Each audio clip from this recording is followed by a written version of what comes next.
The stillness of the snow was a lie. Beneath its blanketing silence lay a cold that was a living thing, a predator that sank its teeth into exposed skin and settled deep in the bones. Lynn knew this cold intimately. It was her only companion on the vast, white plain where she had been left.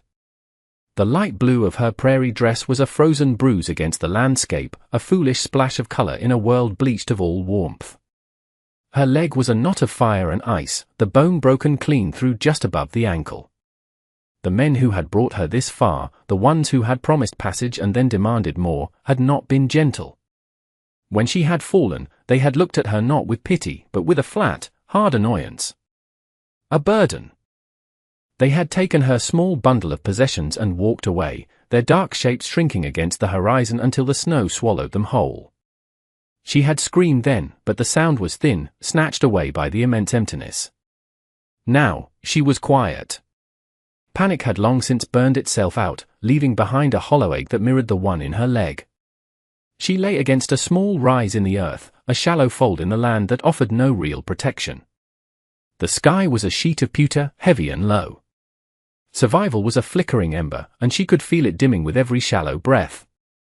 She thought of her father, the scent of the ink on his hands, the quiet way he would tell her stories of resilient bamboo that bends in the storm but does not break. She had tried to be the bamboo. But she was broken. The world had gone blurry at the edges, the white of the snow and the grey of the sky bleeding into one another. She was so tired. It would be easy, she thought, to simply close her eyes and let the cold take her. It was in this state of surrender, floating in a haze of pain and cold, that she first saw him. He was a figure on horseback, dark and solid against the featureless expanse. He wasn't one of them. He was alone. Fear, sharp and sudden, pierced through her lethargy. She tried to pull herself further into the shallow ditch, an instinct as useless as a moth beating against glass. The horse stopped. The man dismounted, his movement slow and deliberate. He was tall, broad in the shoulders, his face obscured by the low brim of his hat and a rough wool scarf. He stood there for a long moment, just looking at her, a statue in the snow. Lynn held her breath, her heart a frantic drum against her ribs. He was a stranger in a strange land, and she had learned that strangers were rarely kind. He began to walk toward her, his boots crunching in the crystalline snow. The sound was unnervously loud in the profound quiet. She flinched as he knelt, his presence blocking the bleak light. He reached out, not toward her, but to gently push aside the hem of her dress where it covered her injured leg. His touch was surprisingly careful. He said nothing, his gaze fixed on the unnatural angle of her ankle. She could see his face now. It was a landscape of its own, weathered by sun and wind, with kind lines etched around his eyes. They were grey eyes, the color of the winter sky, but there was a light in them that the sky did not have. He looked from her leg to her face, and his expression was grim, but not unkind. It was the look of a man who understood the severity of a thing without cruelty. He finally spoke, his voice a low rumble that seemed to be pulled from the very earth. "They just left you." It wasn't a question that demanded an answer. It was a statement of disbelief, of a moral line that had been crossed. Lynn could only stare, the cold having stolen her words. He seemed to understand. He began to unwrap the scarf from his neck. Owen worked with a quiet efficiency that was both calming and terrifying. He took a knife from his belt and cut long strips from the bottom of his own worn saddle blanket, the wool thick and coarse. He gathered 2 sturdy, straight branches that poked through the snow from a buried shrub, stripping them of their smaller twigs. Lynn watched his hands. They were large and calloused, knuckles scraped and raw, but they moved with a steady purpose. He was building a splint. The process was a blur of methodical action and searing pain. He had to straighten the leg. He paused before he did it, looking at her directly. "This is going to hurt," he said, his voice flat with necessity.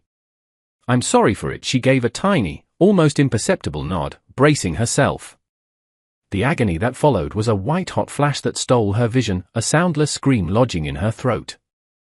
She felt her body go limp, consciousness fraying at the edges.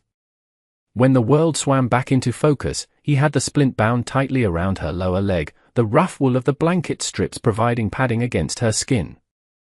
He was wrapping his scarf around it for extra stability. He worked without looking at her, his jaw tight. He hated this part of it, the necessary cruelty of mending a break. He had done it for calves, for a horse once, but never for a person so small and fragile. The light blue of her dress felt all wrong out here, like a wildflower blooming in a frozen field. It spoke of a place she was meant to be, and this wasn't it. Once he was satisfied with the splint, he stood and looked down at her, his expression unreadable. The problem remained. His cabin was miles away, the terrain unforgiving. His horse, Bess, was sturdy but not built to carry two people for long in this cold, especially with one gravely injured. There was only one way. He let out a long, slow breath, his exhalation turning to a cloud of white mist in the frigid air. He bent down again, his movements careful. "I'm going to lift you," he said, the words simple and clear. "I'll try not to cause you more pain." Lynn's fear returned, a cold dread that had nothing to do with the temperature. To be lifted, to be held by this stranger, it felt like the ultimate surrender of control in a world that had already taken everything. But the alternative was to lie here and let the snow become her burial shroud. She closed her eyes. He slid one arm beneath her shoulders and the other under her knees, his grip strong and sure. He lifted her as if she weighed nothing at all. The world tilted, and for a moment she was suspended between the frozen ground and the vast, empty sky. A small, involuntary gasp escaped her lips, a sound of both pain and fear. "Easy now," he murmured, his voice close to her ear. "I've got you." He carried her to his horse, moving with a slow, rolling gait to minimize the jostling. He managed to get her situated in the saddle, her back against his chest, her injured leg held carefully away from the horse's side. He mounted behind her, his arms coming around to hold her securely, one hand gripping the reins. His body was a wall of warmth against her back, a shocking contrast to the encroaching cold. He clicked his tongue, and the horse began to walk, a slow and steady pace across the endless white. Lynn was pressed against him, feeling the rise and fall of his chest with every breath. The smell of leather, horse, and something uniquely him, wood smoke and cold air, filled her senses. She was terrified, but for the first time in a long time, she was not alone. The cold was still a predator, but now, there was something between her and its teeth. The journey to his cabin was a long, waking dream of muted colors and persistent, throbbing pain. The landscape was a hypnotizing repetition of white snow and the dark, skeletal shapes of dormant trees. Owen did not speak. He concentrated on guiding the horse, his body a solid, living shield against the wind that had begun to pick up, flinging tiny needles of ice against their faces. Lynn drifted in and out of a thin, fragile consciousness. At some point, she must have slumped completely against him, because she awoke with a start when the horse finally stopped. They were in front of a small, rough-hewn cabin, barely more than a shack, with a thin curl of smoke rising from a stone chimney, a sign he'd been on his way back when he found her. It looked like the loneliest place in the world, yet the sight of it brought a wave of something akin to relief. He dismounted carefully, then reached up to lift her down. Inside, the cabin was one small room, spare and meticulously clean. A stone fireplace dominated one wall, a low fire crackling within it. There was a narrow cot against the far wall, a simple wooden table with one chair, and shelves holding a few tins of food, a stack of plates, and some books. It was the space of a man who lived a solitary life, everything in its place, nothing wasted. He carried her to the cot and gently laid her down. The mattress was stuffed with straw, but it was softer than the frozen ground. He pulled a heavy wool blanket over her, tucking it in around her shoulders. Her teeth had begun to chatter uncontrollably, a deep, internal shivering she couldn't stop. He saw it and immediately went to the fire, adding more wood until it blazed, casting flickering orange light across the small room. He moved about the space with a quiet economy, never speaking, his presence filling the silence. He put a pot of water on to boil over the fire, then sat in the single chair, his back to her, and began to pull off his heavy boots. For the first time, Lynn felt the full weight of her vulnerability. She was in a strange man's home, utterly dependent on his mercy. She knew the stories. She had heard the whispers in the settlement about what happened to women like her, women alone and without protection. Every instinct screamed at her to be wary, to watch for the moment his kindness would curdle and reveal a hidden price. Yet, his actions so far had been nothing but decent. He had treated her injury, carried her through the snow, and brought her into the warmth. He had not been rough or demanding. He had been gentle. The contradiction left her tense and confused, her body aching and her mind racing. He brought a tin cup of steaming water to her, gesturing for her to drink. It was just hot water, nothing more, but it felt like a miracle. The warmth spread through her chest, a small victory against the invasive cold. She drank it slowly, her hands shaking so much he had to steady the cup for her. Their fingers brushed, his skin rough against hers. She pulled her hand back as if burned. He didn't react, his expression unchanging. He simply took the empty cup and set it on the table. He didn't press her, didn't ask questions. He seemed to understand that silence was the only thing she had left to give. He took a second blanket from a chest at the foot of the cot and laid it over her. Then he returned to his chair by the fire, picked up one of the books from the shelf, and began to read by the flickering light. The silence returned, but it was different now. It was the silence of a shared space, filled with the soft crackle of the fire and the sound of a man turning a page. Lynn lay under the weight of the blankets, watching his silhouette, and wondered if she had been rescued or merely delivered to a different kind of danger. Days bled into one another, marked only by the shifting light that filtered through the cabin's single, grimy window. A routine, unspoken and fragile, began to form between them. Owen was a creature of habit. He rose before dawn, moving quietly so as not to wake her. He would tend the fire, check her splint with a brief, professional touch, and then leave for hours, presumably to check trap lines or hunt.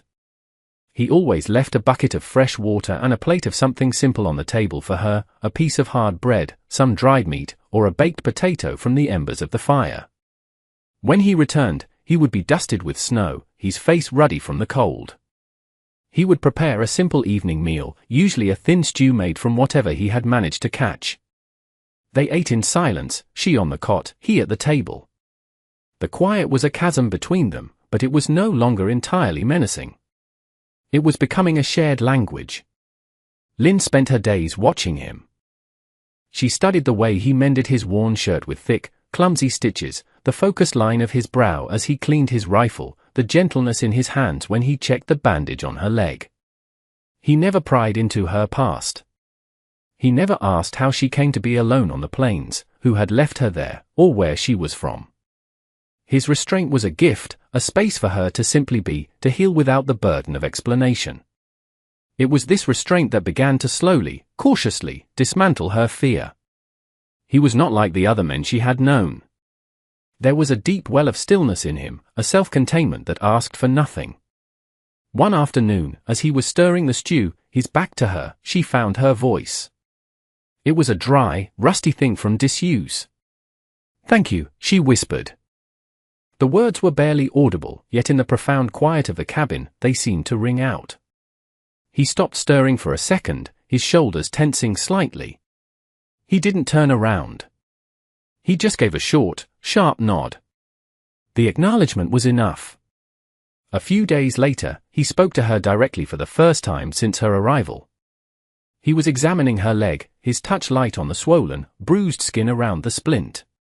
"The swelling is going down." "That's good." He looked up, his grey eyes meeting hers. "My name is Owen." The offering of his name felt momentous. She swallowed, her throat dry. "Lynn," he nodded again, as if confirming something to himself. "Lynn," he repeated softly, testing the sound of it. He stood up and went back to the fire. The exchange was over, but the air in the cabin had changed. A thread, however thin, had been strung across the chasm of their silence. She began to see the small things, the quiet acts of care. He started leaving the water bucket closer to her cot so she wouldn't have to strain. He found an old, smoothed piece of wood to serve as a makeshift crutch for when she was ready to try standing. He even attempted to make a broth for her one day, a thin, savory soup that was easier for her to eat than the tough dried meat. It was in these small, consistent acts of decency that Lynn began to feel the first stirrings of trust, a tiny, green shoot pushing its way through frozen ground. The blizzard arrived without warning. One moment, the sky was its usual winter grey, the next, the world outside the window dissolved into a swirling vortex of white. The wind howled, a mournful, angry sound that rattled the very bones of the small cabin. Snow began to pile in deep drifts against the door and seep through the tiny cracks in the log walls. Owen had returned just before the worst of it hit, his arms laden with firewood, his face grim. "We're in for it," he'd said, shaking the snow from his coat. Could last for days. They were trapped. The small cabin, which had started to feel like a sanctuary, now felt like a cage. The relentless noise of the wind made conversation impossible, even if they'd had anything to say. It was an oppressive, deafening roar that isolated them completely from the outside world. They were two people alone at the heart of a frozen storm. On the second day of the blizzard, Lynn's condition took a turn for the worse. The dull ache in her leg sharpened into a fiery, radiating pain. A fever began to creep through her, starting as a chill she couldn't shake and escalating into a consuming heat that left her skin slick with sweat. She became disoriented, the small cabin seeming to tilt and sway around her. Owen noticed immediately. He pressed the back of his hand to her forehead, his touch surprisingly gentle, and swore softly under his breath. The leg was infected.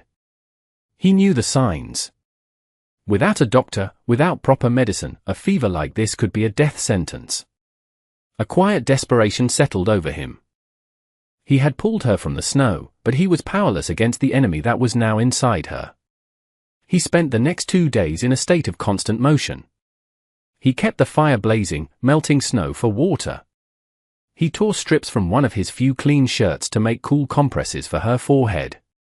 He coaxed her to drink water, spoonful by spoonful, when she was too weak to hold the cup herself. He sat by her cot for hours, watching the shallow, rapid rise and fall of her chest, his face etched with worry. In her delirium, Lynn began to speak. The words tumbled out of her in a language he didn't understand, a torrent of soft syllables and sharp, pained cries.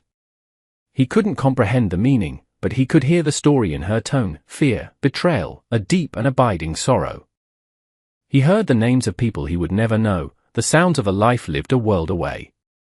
He listened, his heart aching with a helplessness he hadn't felt in years. During the worst of it, she began to thrash, her body convulsing with the fever.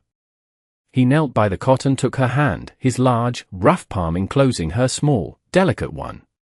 "Easy now," he murmured, the same words he had used when he first lifted her from the snow. "You're safe.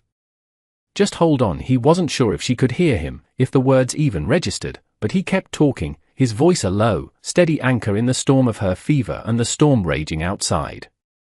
He spoke of the land, of the way the sun looked rising over the plains in the summer, of the stubborn persistence of the wildflowers that grew in the rocky soil. He spoke not to be understood, but simply to fill the terrifying silence between her pained breaths.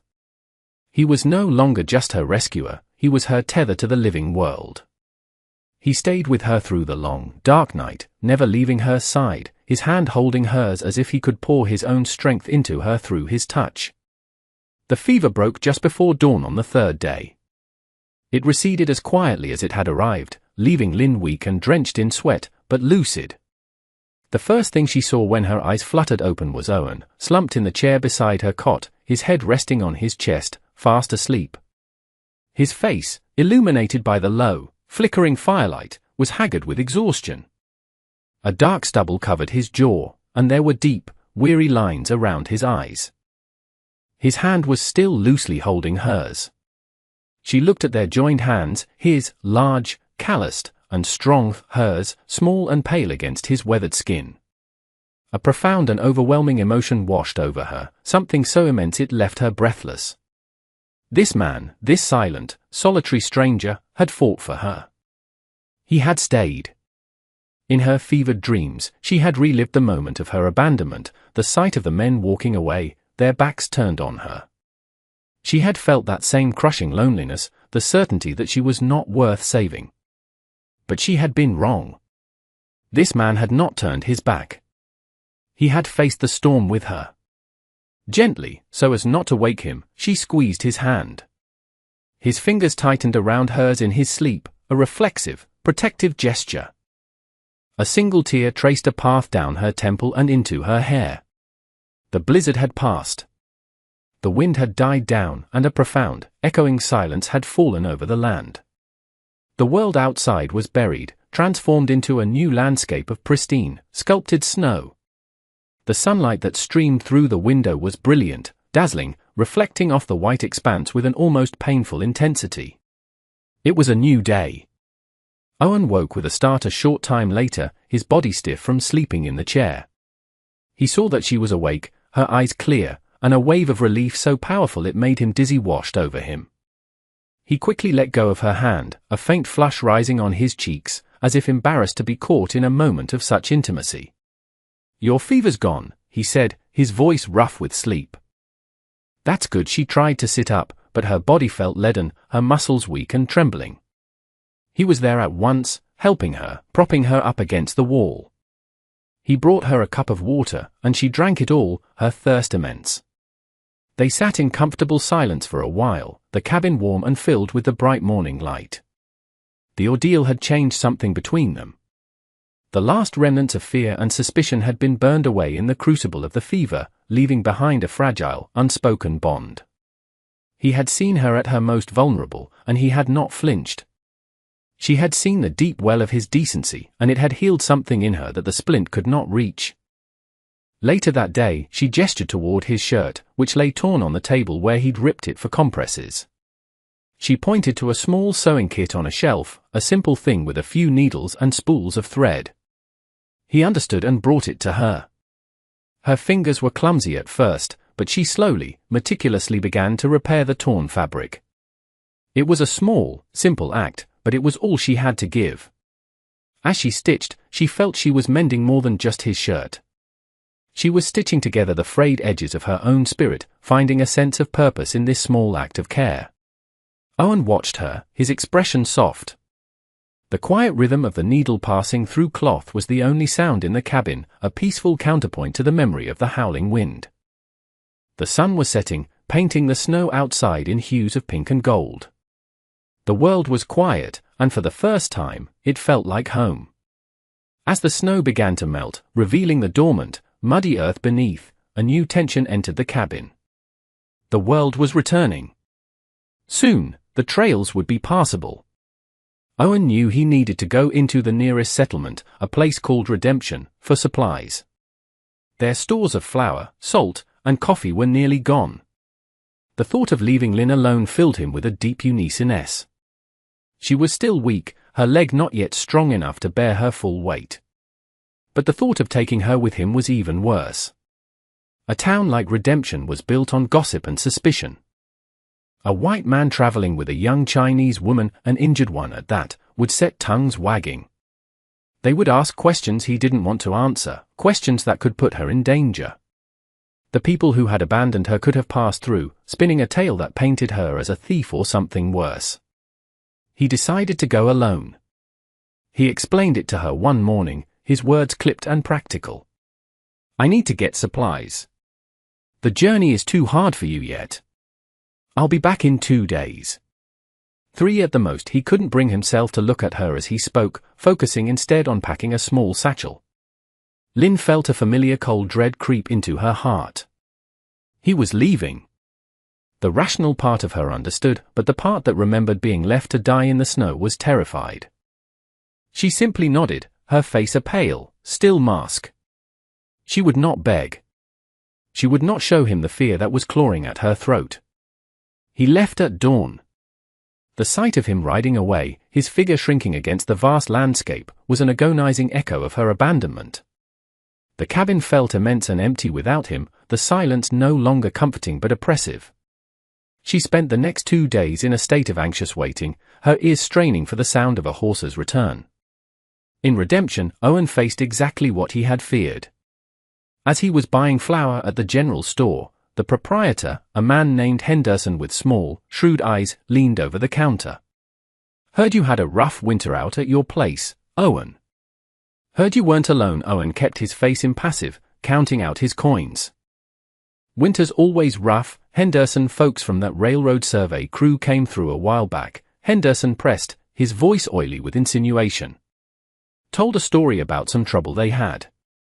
Said one of their girls ran off, stole from Owen looked up, his grey eyes as cold and hard as river stones. He didn't say a word. He let the silence stretch, letting his gaze convey a warning that Henderson, for all his bluster, understood perfectly. The proprietor backed down, busying himself with bagging the flour. But the damage was done. Owen could feel the eyes on him as he left the store, could hear the whispers starting up behind him. He bought what he needed and left town without another word, a grim set to his jaw. He had made a silent promise to the woman in his cabin, and he would not let the petty judgments of small-minded men break it.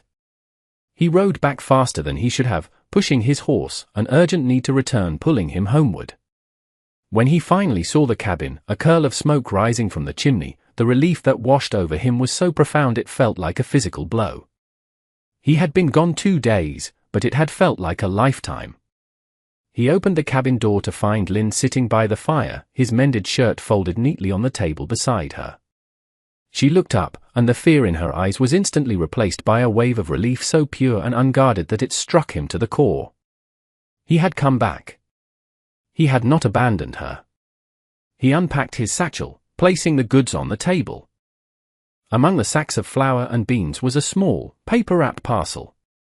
He pushed it toward her. She opened it hesitantly. Inside was a bar of scented soap and a small, brightly colored ribbon. It was an impossible luxury, a frivolous and beautiful thing in their hard, practical world. She looked up at him, her dark eyes shining with unshed tears. She didn't need to say thank you. He saw it in her face. And in that moment, he knew he would stand against the whole world to keep her safe.